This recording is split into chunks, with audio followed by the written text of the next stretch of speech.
All right, guys. So, unfortunately, at this point, I am convinced that we as a nation, we as a society, are spiraling towards the depths of stupidity that I previously did not think were even possible. This may not even be recoverable for us as a society.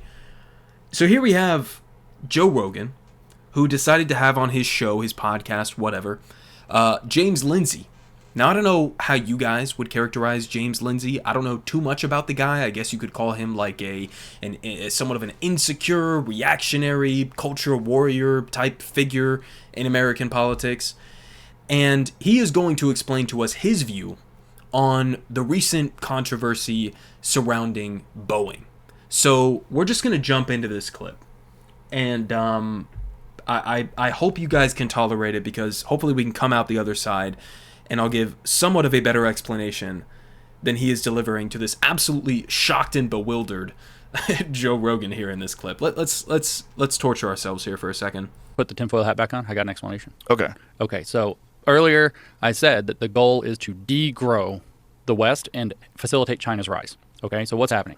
Boeing 737, Boeing 737, Boeing. We see all this DEI stuff at Boeing. We see all these problems. We just see this guy that committed suicide, the whistleblower against Boeing, who was saying some deep stuff, like that they were intentionally fitting bogus parts. I don't know if this is true, but this way he was alleging, and then all of a sudden he, decided it was a good day to kill himself right before his deposition he was supposed to go to. And so, I mean, it's weird timing.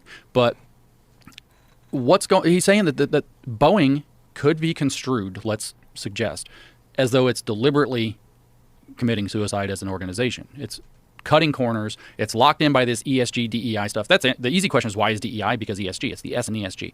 But little do most Americans realize, in addition to scaring the hell out of people and getting people to fly less, China just released a new jet like 2 years ago called the Comac C919 that is a direct competitor to the Boeing 737.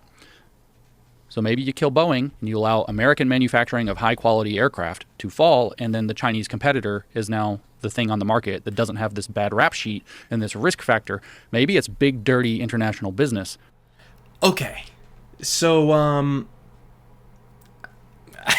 I don't even know where to start at this point.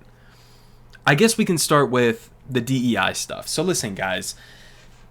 DEI initiatives within corporate America, overwhelmingly, are just propaganda tools. It's just virtue signaling. It's nothing deeper than that. It is a bunch of giant corporations who are deciding, okay, maybe the culture says we gotta, be nicer to gay people, or women, or minorities, or whatever the case may be. And so we are going to virtue signal to the American people to try to better our PR and our image amongst the public, because this is the trend of society. And so we are going to pretend as if we care about diversity and inclusion.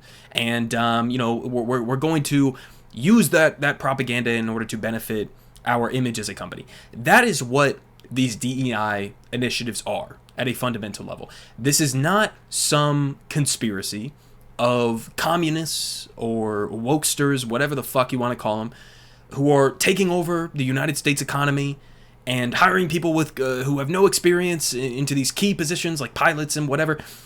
This is delusional, guys.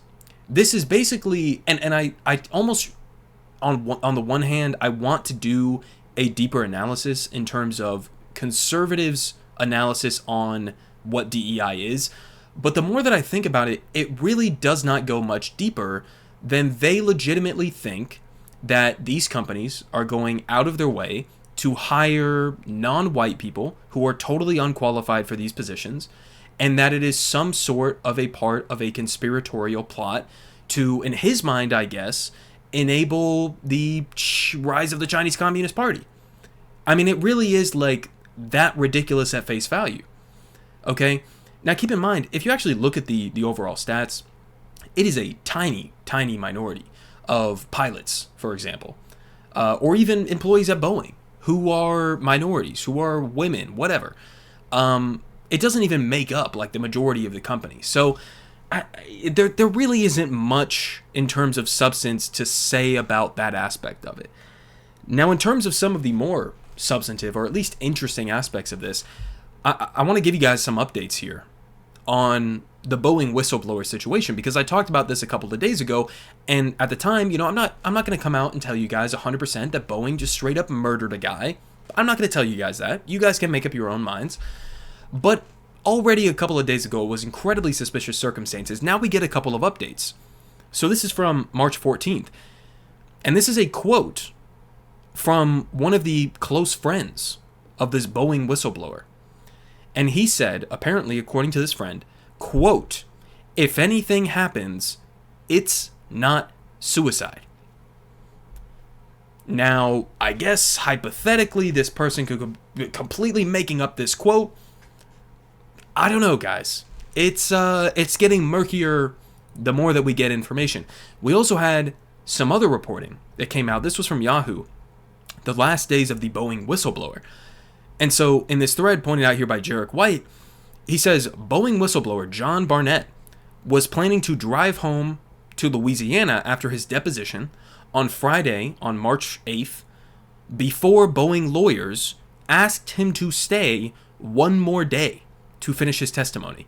His body was found the next day. So I don't know. Again, I'm not going to say 100% one way or the other. I don't want Boeing to work their magic on me, okay? But I'll let you guys come to your own conclusions. I'll link this out all down below if you want to go read more of the details. Incredibly murky, incredibly suspicious circumstances surrounding this whistleblower's death. Now, to bring it back to this clip, though, John Barnett, the whistleblower who died, who committed suicide, who was killed, who knows, his testimony against Boeing, shockingly, had absolutely nothing to do with DEI initiatives, as James Lindsay was trying to argue here. What it had everything to do with is what I've described in previous videos, which is a very simple circumstance, okay? Boeing, decades and decades and decades ago, merged with this other company, okay? It was called like McDonnell Douglas, okay? And when they merged with this company, the executives, the culture from that company essentially took over Boeing and helped to transition it away from being an engineering-focused company towards being a financially focused company.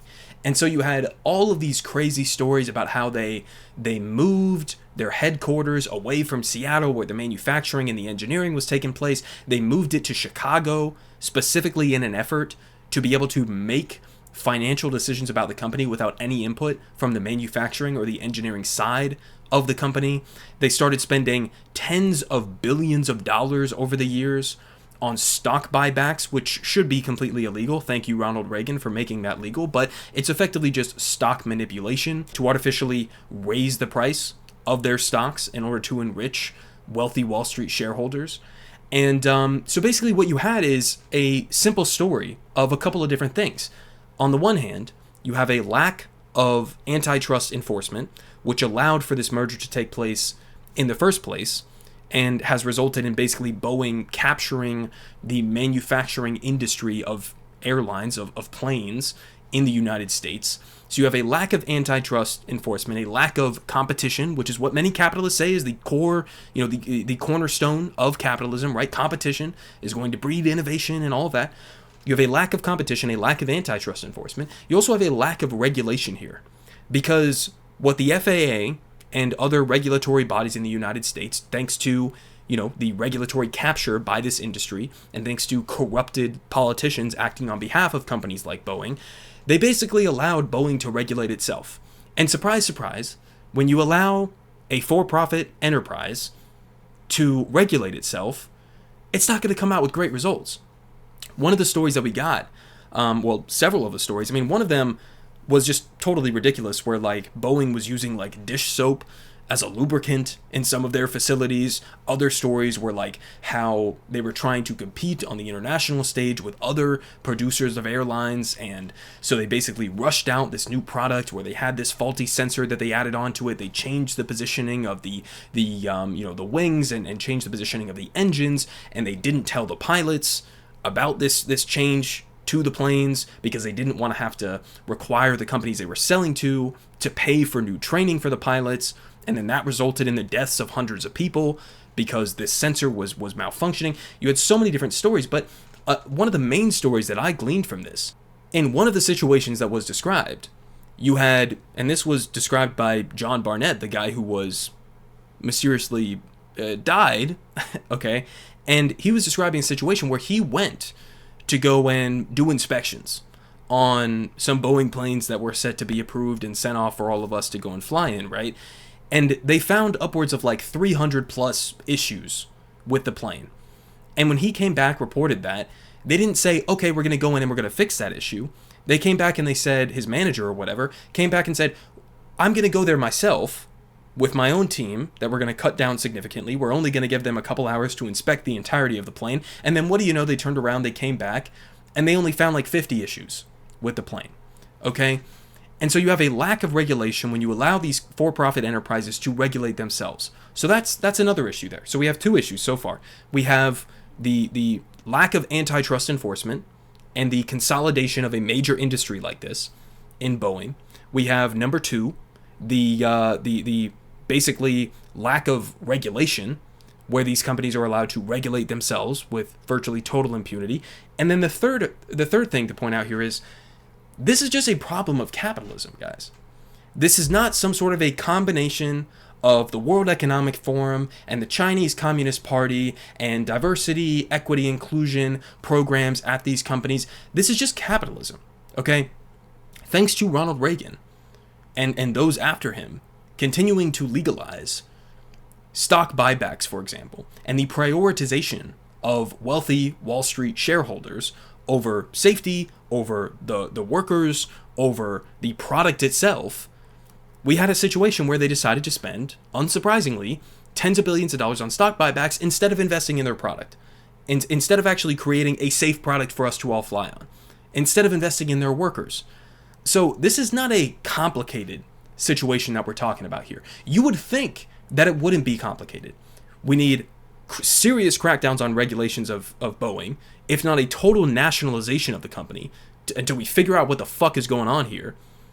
We need serious increases in terms of antitrust enforcement in this country, not just for Boeing or the airline industry, but across the board, with several major companies owning basically every single major industry, whether you want to talk about fossil fuels, or you want to talk about the food industry, or you want to talk about airlines, whatever the case may be. Major antitrust enforcement, which to Biden's credit, his antitrust enforcement has been relatively better than previous presidents, still not aggressive enough.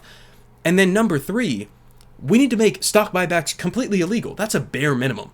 That is a bare minimum. It is just stock manipulation. It should be totally illegal. Number four, maybe I'll add on here as a sub point, maybe we do some real investigations into these companies to make sure that they're not just going out and assassinating whistleblowers. I don't know, maybe a crazy request here.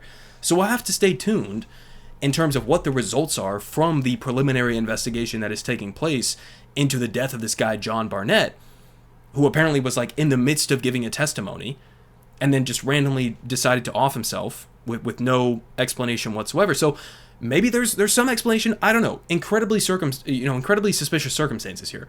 But what I can guarantee you guys, okay, 100% with absolute certainty, is that what James Lindsay is describing as the issue here with Boeing is completely detached from reality.